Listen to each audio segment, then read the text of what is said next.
topics and opinions expressed on the following show are solely those of the host and their guests, and not those of W4CS Radio, its employees, or affiliates. W4CS makes no recommendations or endorsements for radio show programs, services, or products mentioned on air or on our web. Any questions or comments should be directed to those show hosts. Thank you for listening to the Cancer Support Network on W4CS.com.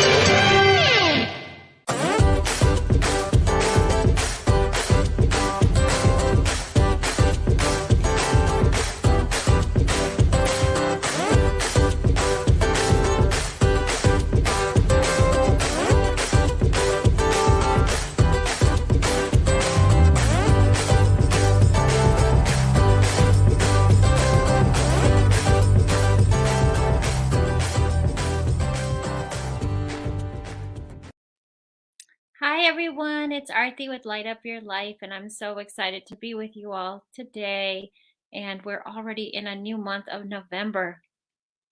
It's crazy. I feel like everyone I talk to is so shocked that it's going so quickly, and it really is. So today I'm really excited about our topic, but before I get to that topic, I wanted to share something personally with you all. Yesterday was Diwali, which is the festival of lights in uh, around the subcontinent of India and all over the world.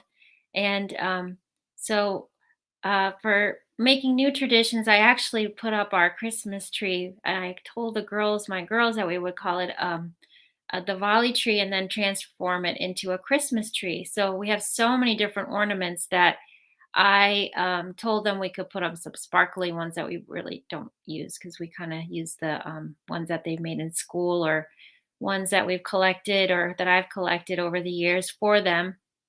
And it just got me thinking a lot about the creation of hybrid approach of creating traditions for our families.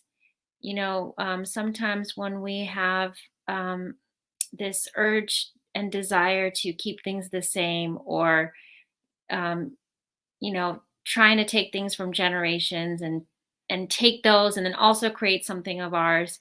I just want to remind you to just stay humble to the experience of taking something new and old and then creating something of yours as well. It's like taking your grandmother's recipe. You may tweak it a little bit or modify it, but then you definitely feel that spirit of um, of her cooking in you, or for instance, the way that you decorate or anything. So just always being humble to the experience. And for me, yesterday, I was thinking a lot about my mom and how we had certain traditions when we were growing up, when I was growing up, and we would do Diwali. And I kept some of them, but then I also modified some of them. So as we approach, as we approach the holidays, I just want you to be mindful of thinking of the things that you carry that are important, and things that I want you to kind of question, what is it serving as purpose for you? Are you doing it because society, your family's used to it, or are you doing it out of the genuine love of wanting to do it? So I think it's important to evaluate, because sometimes we get stuck in these cyclical cycles of things that we should be doing. For instance, like the gift giving. I know that can be one that can be very overwhelming for families. And what is the purpose? So you can modify things. You could do like a white elephant for your family, or you could just do where you maybe cut the gifts and do something, like a homemade thing. Or I'm just giving you ideas so you can get into that flow of thinking as we are approaching the holidays real quick. How you make traditions and bind them and make them your own and personalize them. Well, today's episode, that I really have really loved the idea of starting to do more parenting pieces in our shows, because it is part of health. Parenting is a huge component that once we sign up for it, yes, thank you. Holiday games are the best for sure. And I love the games for gifts, because I think you remember to stay bonded. So you don't always have to go for the toys if you're going to do anything. Those games are great. So thank you for mentioning that. Um, so parenting, it's this platform that you have for the rest. You carry that title, for forever. And so we're going to examine it with Dr. Laura Froyen, who I met actually online during the pandemic. I was just reaching out while I was starting my parent coaching company, and I wanted to kind of network with others. And she had really established this awesome practice in the Midwest, and I had really embraced the balance of holding parents in a really supportive community, helping them to look at their goals and their identity as people and also as parents. Um, and then she created this awesome community called Balanced Parenting Program, and she's also got a really great following and a program that will have her share with us. And so a few months ago, I thought it would be so great when I reached out if we could. And I had been on her podcast to share. We had talked about children diagnosed with ADHD, but I thought this would be a great forum, especially because I know when I'm going into early childhood settings, how many of the childcare providers are saying that their parents are really having a hard time. So I think this couldn't come at a more perfect time to talk about finding balance in parenting while juggling it all, because there's so many balls to juggle in this role. And I think she's really going to give us really great, insightful feedback and how to do it. So, welcome, Laura. Hi, I'm so happy to be here. Happy Diwali. Thank you. Thank you so much. Yeah. So, Laura, can you start off by telling us everyone where you're from, a little bit about how you even, got here to being a parent coach. I mean, you also had a storyline and trajectory to getting here. Yeah, I'm so Share happy with us. to. Yeah, that would be great. Yeah, so I'm Dr. Laura Froyen. I have my PhD in Human Development and Family Studies, and I was a professor for a little while here at the University of Wisconsin-Madison in Wisconsin, and I love talking about balance because finding balance is what actually led me to becoming a parenting coach, to quitting my job as a professor and figuring things out for myself. So I was in a car accident while I was pregnant with my second child, and it took me almost 2 years to recover from pregnancy and a traumatic birth. And I just couldn't make it all work. I was in so many different roles. I was a teacher, a researcher, a mentor to graduate students, a colleague, and a mother and a wife. And I couldn't make it all balance, and something had to give. And I couldn't stop being myself. I couldn't stop being a mom. I couldn't stop being a wife. And so I quit my job. I just left it, and I found a path that fit better. Yeah, so I mean that's my story to how I got here, and now I get the beautiful blessing of supporting parents all over the world, in finding balance for themselves, finding deeper, more authentic connections with the people that matter most to them, their kids, their partners, and themselves, which I think is really important. Yes, for sure. For sure. And so where was your gap, or if you had a gap when you quit your job? What exploration did it take for you to say, okay, and what were some of the things you were looking at possibly before you went into becoming a Yeah. I mean, so I quit my job, and at that point when I quit my job, I was disabled. So I wasn't really able to care for my children. I was in bed most of the day when I quit my job. If I got up and went to work, I had to be in bed for about a day afterwards. So I spent an entire year doing physical therapy, about 4 hours a day of physical therapy, to recover. So for a year, I didn't even think about anything other than my health, which was, I was so blessed to be able to do that. For my husband to be able to be in a place where he could support us in doing that. And then I got down to what I really felt passionate about. And this was something that in my career as a professor, I had been getting frustrated with before. It takes a long time for people who are doing the research on child development and parenting. It takes a really long time for that research to trickle down and get into the hands of the parents who need it most, the parents who are on the ground dealing with things like ADHD or anxiety in kids or behavioral issues, it takes a long time. And I was getting really frustrated with that. And so I knew that really what I wanted to be doing was be working directly with families. And so I think finding my passion and my purpose really helped me then find my pathway to what I'm doing now. Yeah. You just reminded me again, like every story, and I'm not trying to, it's a real generalization, but it's true, is like every story of getting to that passion and purpose did have some type of chronic illness, or in your example, a debilitating accident that literally, I mean, and here you are caring for your family, which I just can't imagine like how that would look physically, mentally, spiritually, like all your domains, because it's already hard enough those years. Let's not even joke. Yeah, I mean, there was this moment where was nursing my baby, and we had to have a nanny because I couldn't carry her. I couldn't carry my child. And she came in and took her. She had fallen asleep while she was nursing. My nanny came in and took her to put her to bed. And it was just like a light bulb. Like, I can't do this. And I think we all have those stories of kind of contraction and kind of the depths, getting deep into that pit that allows expansion to happen, yeah, but Totally. I also think it's humbling to hear.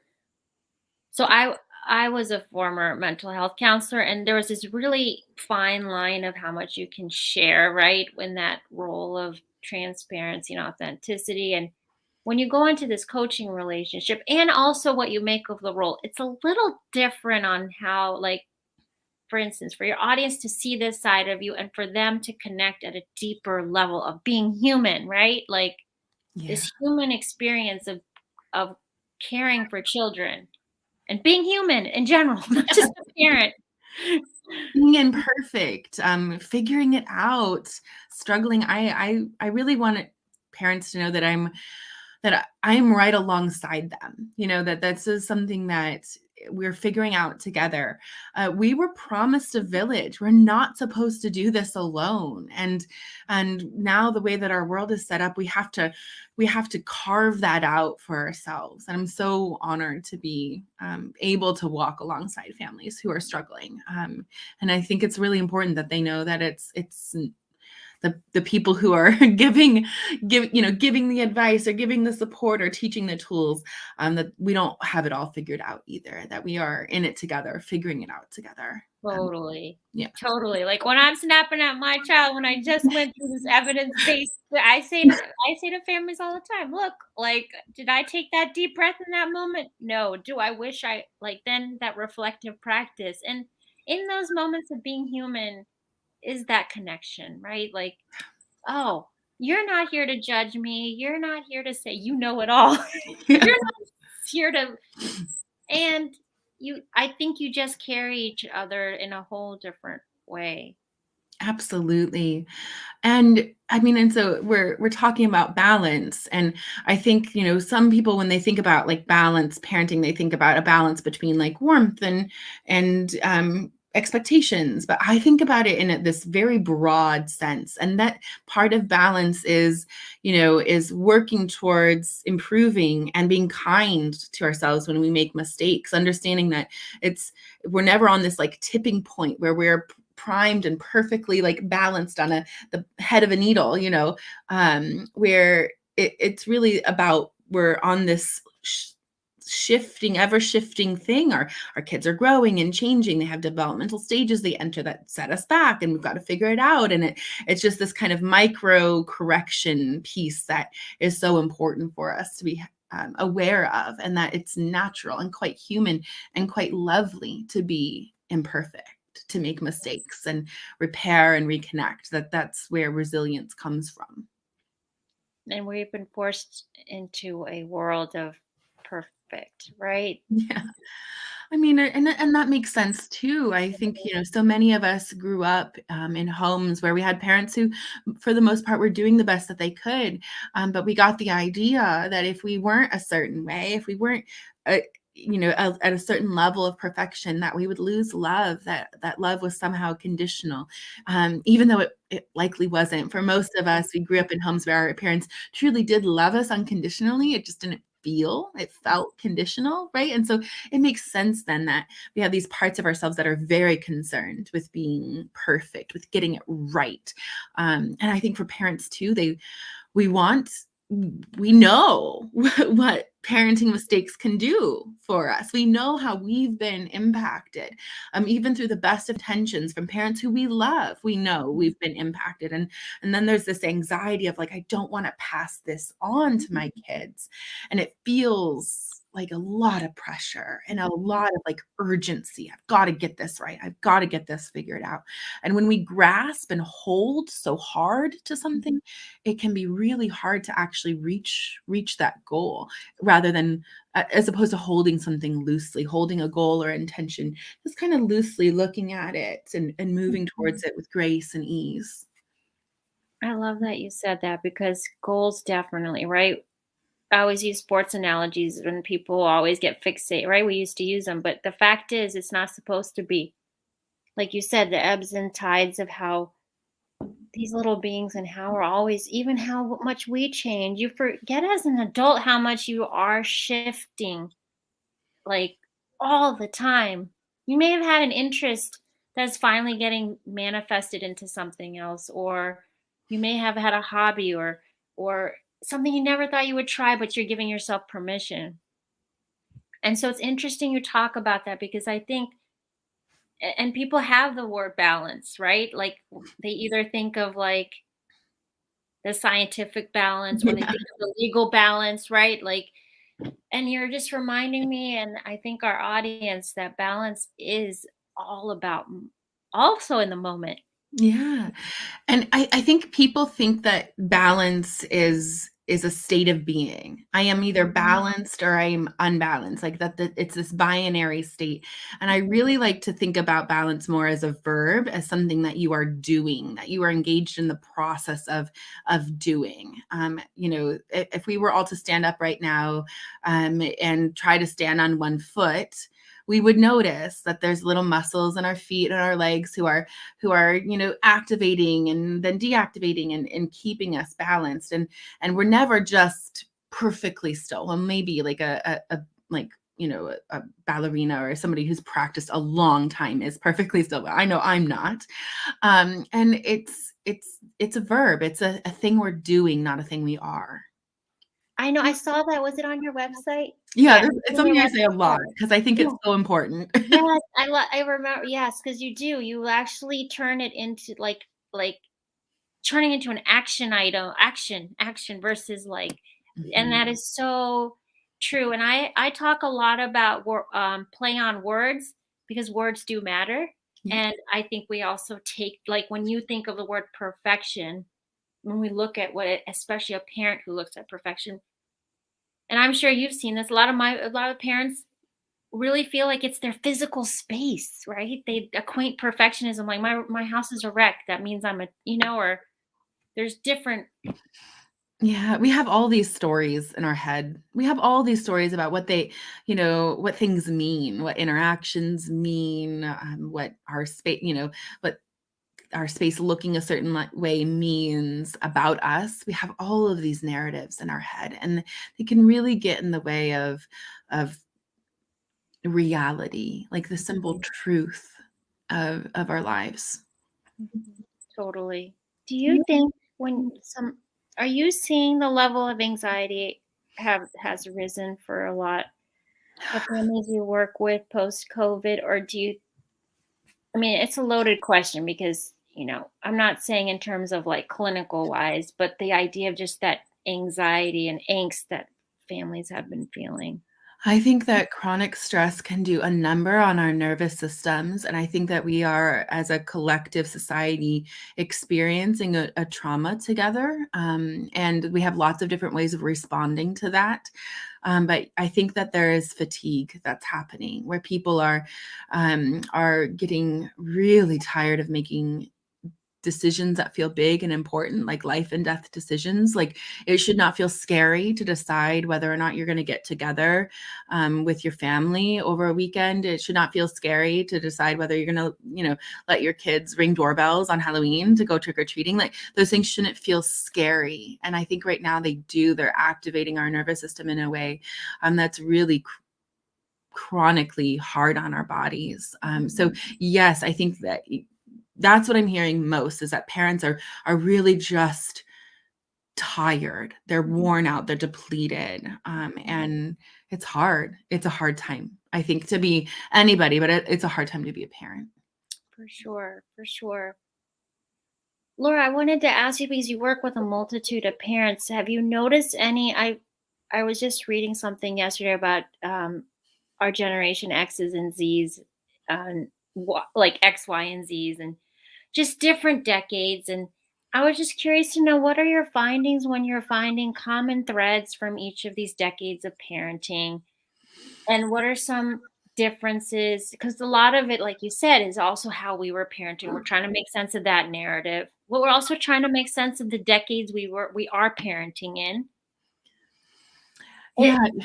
It's funny. I don't know if I've really looked at it like that from a decade perspective. I do know that folks in my generation, and I've never really been sure. Like, I was born in 83. And so I feel like I'm kind of in this weird space of, am I a millennial? Am I a Gen X? Like, I don't really know where I am. But I do know we grew up in the time of self-esteem building. Like, that's when we grew up. We grew up in the time when all of the kind of the the schools were pushing praise and rewards and build them up, and I think that has built a generation that has been relying on external validation a lot.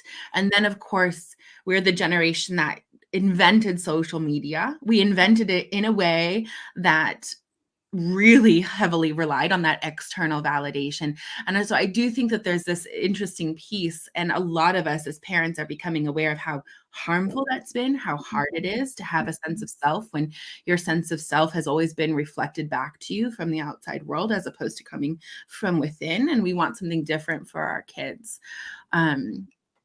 So I think that this generation of kids that's growing up now has a lot of potential. They have, I see some of the youth that are on TikTok that in advocacy and standing up for what's right. I there's parts of it that make me feel really, really reassured that things are going in the right direction, and that we're, raising brave, conscious kids. I don't know if that answered your question. It does. It Okay. does. It totally does. I've been thinking a lot about this generation now that we're raising, to look like, for instance, the elections were up, and it wasn't just my family. My girls were very intrigued on how I was voting, if I was, and then I noticed the conversation for a lot of the parents within our own net, like, there is this hugely social construct of decisions and looking at things in a very holistic way for these kids. And also, how can they, look at things? See, Rachel. My biggest struggle is the influences of the world and society. There are influences that go against my parenting style. Oh, number one.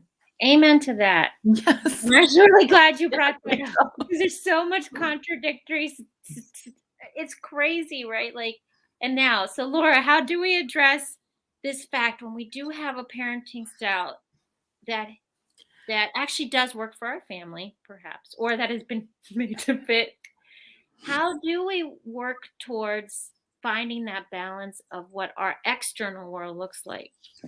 So I think one of the biggest things we can do with our kids is to raise them to be conscious and intuitive, to be able to turn within and find their own code of values, their own kind of moral code that is meaningful to them, to listen to their guts. Kids are really good at being intuitive. We get it trained out of us. We have to, lots of us as parents are looking to find our intuition again, because it was punished and praised out of us, right? But so in terms of like raising conscious kids, that's really what it's about, because then when they have these outside influences coming in, they can stand up to it more. I was just having this conversation with my 6-year-old. They're doing finger knitting, and they're one of their extra classes at school. And she's fast at finger knitting because we do it a lot at home. She likes it. And so she was finger knitting and she got done fast. And one of her friends was one of the slowest in the class. And some of the kids were making fun of her for it. We're teasing her a little. And I mean, it's a natural part of being 6. We're comparing and stuff. But my daughter said, Mom, I don't think that's right. I think that everybody goes at the pace that's right for them. And I said, yeah, that's interesting, honey. And so then what did you do when you heard your friend saying that? And she's like, well, I said that we're all going at the pace that's right for us. And I mean, and like, that's those little mini conversations about finger knitting, in a first grade classroom, those carry through that tuning in and sticking up for what's right is a skill that can be practiced on the little stuff when they're little so that they're ready for the big stuff when they're older. I mean, and we're powerful. And the other thing too is that the research is overwhelming on the influence of parents, that parents are the most impactful force on their kids. And even when they get to be teenagers, that kids do start having more influence from peers, but they want and seek influence from their parents, even if they don't always ask for it in the most skilled ways. That it might look a little rough from teenagers. When researchers ask them privately, kids want to know what their parents think. They want guidance from their parent, even teenagers. So I think that hopefully is reassuring. But teaching kids curiosity and checking in, looking within is a skill that we can be building all along the way. Totally. I went to it was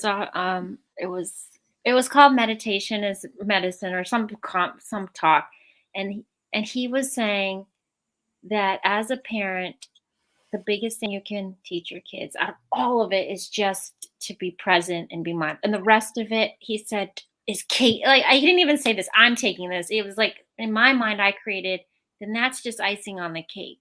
So presence and I said, you know what? This kind of simplifies it so the pressure comes off a little bit of all of us. So however your definition comes to be, I think it helps when you have these people who've literally looked at life in many dimensions and try to help simplify it for the rest of us who are here in the trench works.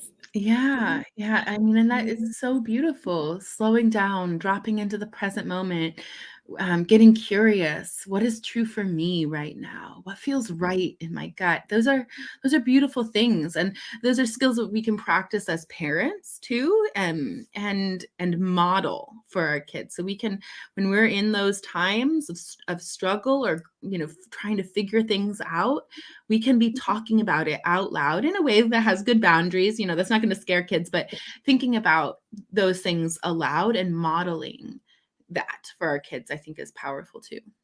Totally. I'm glad you mentioned that. So even seeing frustration, like I do that talking out loud, right? Like, I mean, I had the other day, I literally almost said to you, I was like, I'm so bad at cleaning up in general. So when it was a little bit clean and when it's all right, then I was like, I just have to tell you all that I am getting emotional because we just cleaned this space up and I need it clean again or whatever. And I just then, even having that statement and them seeing me having a reaction in that moment, you could tell that they were taking my emotion in. I felt like I had an outpouring of how I was feeling versus going in or yelling at them and it was this beautiful moment in that moment in time. I was like, I'm glad I just let it loose or whatever happened. Yeah, they need to know that it's normal because, so kids' voices, the voice of themselves starts moving inside at 3 and 4. They're already having conversations in their head. Like a 3-year-old will narrate their play out loud, they're talking all the time. And, and then it starts to get quiet.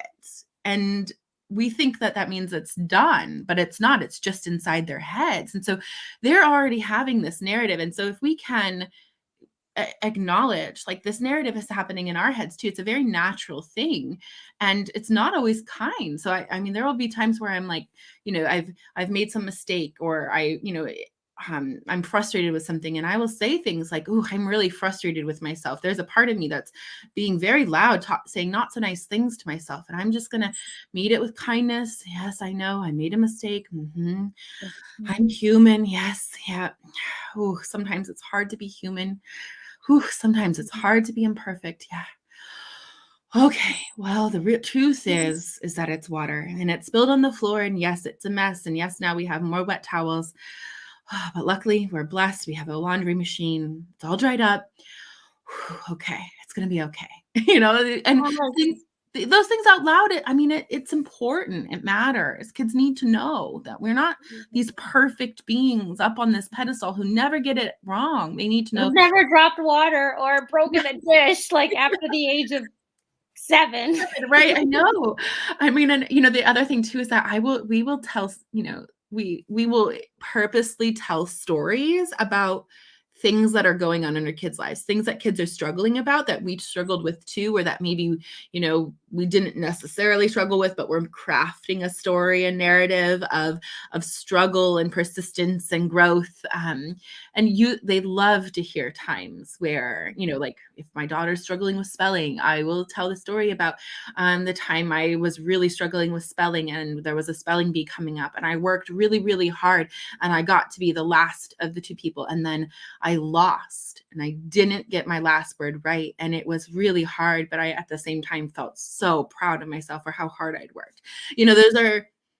We all have these stories that our kids can benefit from, and those are wonderful ways to communicate our values, and to allow our children to see that we were children once too, and that we were, they're little, and they're growing, and they're new to the world, and they're learning, and what, we're new to this too. We're new to parenting. I forget how old your oldest is, but my child is 9, just turned 9, and I mean, we talk about how I've never parented a 9-year-old before.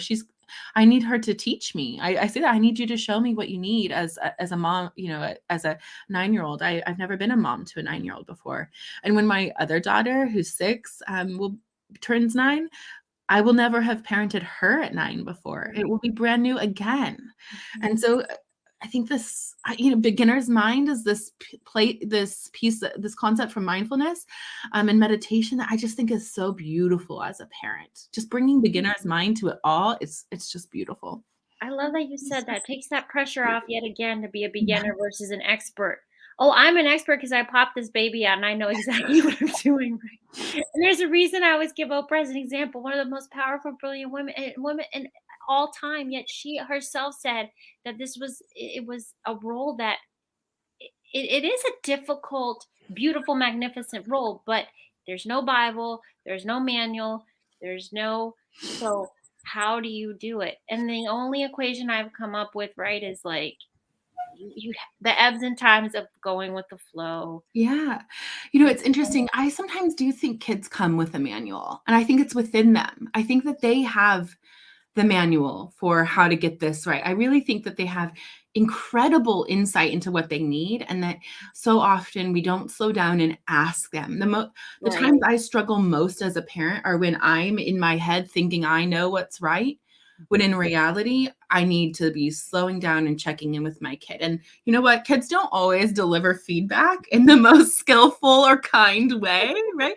But they are willing to let you know Yes. when something's not working. Yes.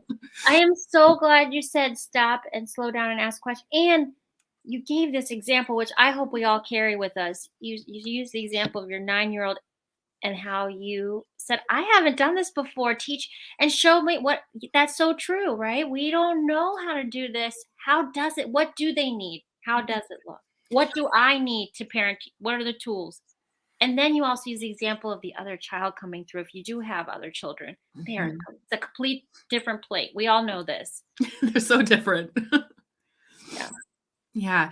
And it's not that we don't want to communicate a sense of the kid is in charge, or that the parent doesn't know what they're doing, but that we're a team. that we're in this together, that we're in this growing up process together, and that we are on their side. That we know it's hard to be a kid sometimes, and we know that they might need different things than what we needed as a kid, and that we are willing to learn from them. So I think we could potentially communicate this to a kid that in a way that might make the kid anxious, like, oh, my parent doesn't know what they're doing. And it's not that, it's that I take this seriously. I take being your parent very seriously. It's a big job, and I want to make sure I'm doing well. I mean, any other job we get performance reviews, right? Any other job we get feedback, we solicit, room for improvement, we figure out what we're doing right and we need to grow. Like, why does it have to be so hard with parenting? Like it's any other job.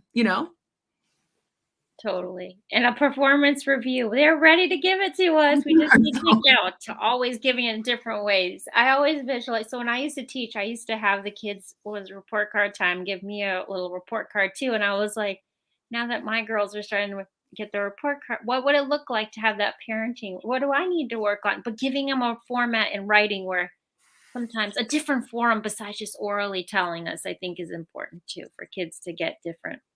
And at different points in time, right? Your performance review might be quite different, if you've just made a mistake and That's you've been right. frustrated and they're frustrated, versus, later when you're connected and snuggled up. Yes. And remembering that, like, kids are very in the moment beings. And so if the performance review looks like, I hate you, make sure you're putting that through a filter. What that really means is, like, I don't like this right now. Right. We're putting it through a good interpretive filter of, like, what their statements mean. Yes.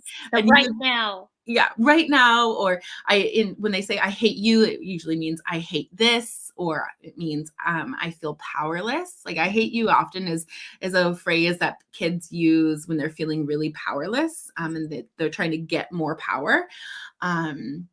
And so I mean, having those good, like the find and replace in Word documents, how you use find and replace, Yes. like tasking your brain with find and replace on some of those phrases can be really helpful. Oh my gosh, I love that you use that analogy of Microsoft. Yes, when we're finding or replacing, looking for synonyms, looking for sometimes the antonym of opposite of what we really want to be saying. And Yes, exactly. yes, I always remember, like, it's really hard in the moment not to take, especially I don't have a teenager, but I've had enough families that work with teenagers who just, when they say those statements and it is hitting your core, right? Because a lot of it is coming down to how your value system, you feel like it's about. So it's really important that you highlight the fact of what is the communication look like. And Yeah, and what's underlying the communication, right? So Mhm. kids are, there are some kids, especially are really sensitive ones, are empathetic ones. They do know exactly where our buttons are and just exactly how to push them and twist them in just the right way. Some kids are really good at that, and that doesn't mean anything bad about your kid. It means that they're sensitive. It means that they're attuned, that they are relationally aware, and that they're communicating something to you. They're communicating. And it also means that there's likely work to do. So if we're taking something personally that our kid is saying, that's an invitation to dive deeper into self-love and self-compassion on that area. Speaking of teenagers, can you highlight what is the balance on helping? Because a lot of this comes up is like, what is the balance when that social media is pulling my kids so much? And I'm not even going to say teenager because it is happening a little bit young, but parents are really struggling with this cyber world and finding their. Yeah, so I think conscious consumption is the thing, right? Conscious consumption, educating your children on their brains, how their brains are set up to function, how social media is designed to hijack their brains and to take advantage of the teenage brain in a way that the teenage brain isn't set up to combat or fight against. I think showing them shows like like Social Dilemma, and then soliciting feedback from them, engaging them in the process. when we forbid something, when we make a blanket ban or, set really harsh limits, when we turn it into something where there's scarcity around it, and where kids go and sneak it, they start hiding or lying, and they want it more when we're limiting it. It's a very natural thing for humans, to want what that you can't have. Right.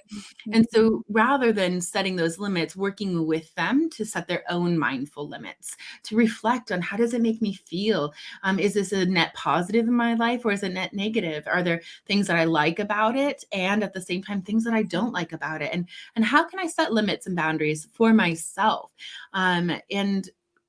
And really being that conscious consumption really is what I will, as my kids get older, is what I will be doing with them. And I mean, even, and again, that starts early. So my 9-year-old, for example, when she has some sensory processing stuff going on for her. And so when she watches a TV show, it's almost has this like hypnotic effect, and she kind of gets out of her body. And we were noticing that she really doesn't feel good after watching shows, particularly if she watches more than like 2 at a time. And so in reflecting on that she really doesn't feel good in her body, we came up with some practices that help her get back into her body, some grounding practices that help her get back in after watching a show to make it more comfortable. And she self-regulates that. She's just, I stopped blinking, my eyes hurt, it doesn't feel good anymore. And and that can start early. It's a process. I think if we just put a phone in a kid's hand when they turn 13 and send them on their way, like it doesn't work that way. They need time to build the skills. Heck, I have trouble. I have to be on social media a lot myself for my job. And I like Instagram, and there's parts of it that are fun, and it pulls me away from my family. It drains me of my energy. I have to work really hard at my boundaries with social media because it's designed to hijack our brains. Like that's true. It is so true. I haven't read, I just got it. It's called The Craving Mind. And because it's all around, and I'm so glad you're talking about brain education, because it's exactly, we do have to highlight this with everybody at this point. Like the dopamine receptor system, the same one that loves all of that, like that, the tangible, like when it's yummy food, or when it's cigarettes or alcohol or anything, gaming, whatever it is, the things that make us feel good, like we want it more. So you have to train your brain.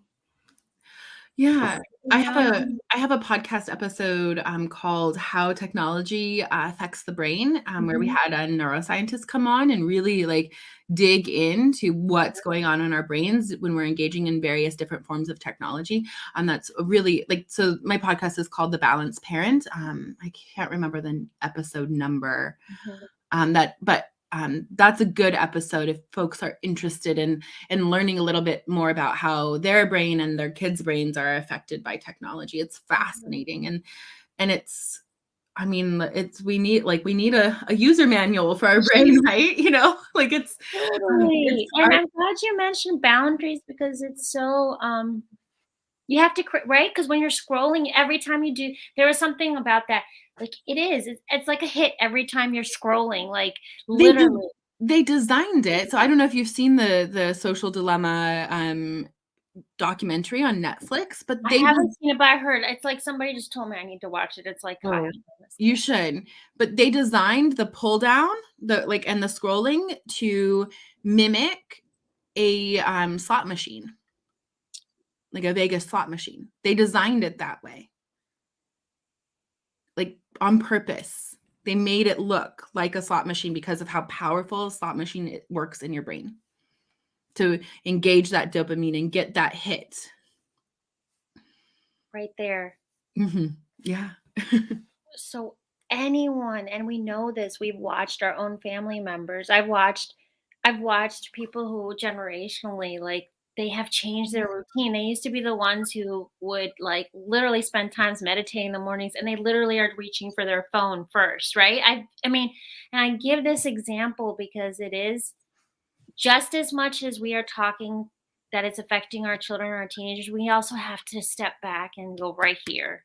Yeah. It always starts with us. As frustrating as that is, we could always just start with us. It always just starts with us, right? Yes. Any issue, like, it all just got like, okay, fine, start with myself. Yes, Like start with that. myself, right. So, that's why when we talk about boundaries, like healthy boundaries are so essential and critical at this point in time. Um, and so, 100%. I mean, there's no doubt about that.